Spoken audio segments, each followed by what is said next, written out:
Social মিডিয়ার কল্যাণে আপনি জানেন আর্জেন্টিনা ফিলিস্তিন বিরোধী, তার থেকেও বড় কথা ওরা নাকি ইসরায়েলের বন্ধু প্রতিম। কিন্তু আসল সত্যটা বারবার গোপন করা হয়েছে।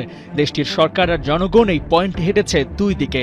রাষ্ট্র আর্জেন্টিনা যে পক্ষেরই হোক না কেন, আলবিসেলিস্তারা ফিলিস্তিনেরই পক্ষে। আর্জেন্টিনা ফিলিস্তিন কিংবা ইসরায়েল ইস্যুটা বুঝতে হলে যেতে হবে গোড়ায়। যে আর্জেন্টিনার সরকার এখন ইসরায়েল ঘেঁষা, সেই দেশটি 1982 সালে ফিলিস্তিনের সাথে কূটনৈতিক সম্পর্ক গড়ে তোলে। এমনকি 2010 সালের 6 ডিসেম্বর বুয়েনোস এইরেস থেকে ফিলিস্তিনকে একটি স্বাধীন রাষ্ট্র বলেও ঘোষণা দেওয়া হয়। সেখানে দুই দেশের মধ্যে চলমান সংঘাতের একটা সমাধানও চাওয়া হয়েছিল। 16 বছর পর কি এমন হলো যে আর্জেন্টিনার সমর্থকদের একটা অংশের সাথে সরকার ও ইসরায়েলপন্থী হয়ে গেছে? 2023 সালে আর্জেন্টিনার প্রেসিডেন্ট নির্বাচিত হন হাভিয়ের মিলেই। এরপর কূটনৈতিক সম্পর্ক গড়ে তোলেন ইসরায়েলের সাথে।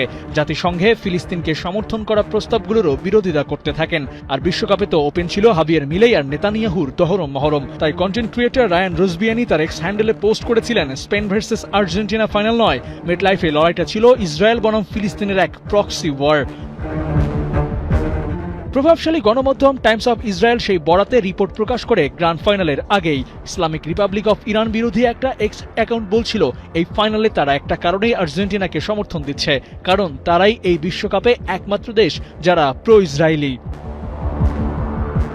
কিন্তু একটা দেশের প্রেসিডেন্ট কি সবসময় তার দেশের মানুষের মুখপাত্র হতে পারেন? তারা এখনো ফিলিস্তিনকেই সমর্থন করে। বিশ্বকাপ চলাকালীন বুয়েনোস এইরেসে ব্যানার টানানো হয়, সেখানে নেতানিয়াহু ট্রাম্পের বিরুদ্ধেও তোলা হয় স্লোগান। কিন্তু রাষ্ট্রপ্রধানের সম্প্রীতির কারণেই আর্জেন্টিনার জনগণ ফিলিস্তিন বিরোধী।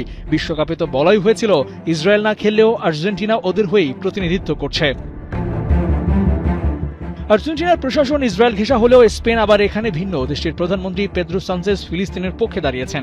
দেশটির জনগণও বিভিন্ন সময় ইসরায়েলের বিরুদ্ধে আর ফিলিস্তিনের পক্ষে কথা বলেছে। লা লিগা চ্যাম্পিয়ন হয়ে সেলিব্রেট করার সময় ছাদ খোলা বাসের উপরেই লামিন ইয়ামালকে ফিলিস্তিনের পতাকা ওড়াতে দেখা যায়। তা দেখে সানচেজ মন্তব্য করেছিলেন, ছেলেটাকে ভালোবাসার আরেকটা কারণও পাওয়া গেল। কিন্তু শুধু কি এই কারণে আর্জেন্টিনাকে বিশ্বকাপের ফাইনালে সমর্থন দেওয়া উচিত ছিল? অথচ ফ্যান প্যারেডে এক ইসরায়েলিকে দেখেই নিউ ইয়র্কের টাইমস অফ স্কয়ারে ফ্রি প্যালেস্টাইন স্লোগান দিয়ে ওঠে আর্জেন্টিনা সমর্থকরা।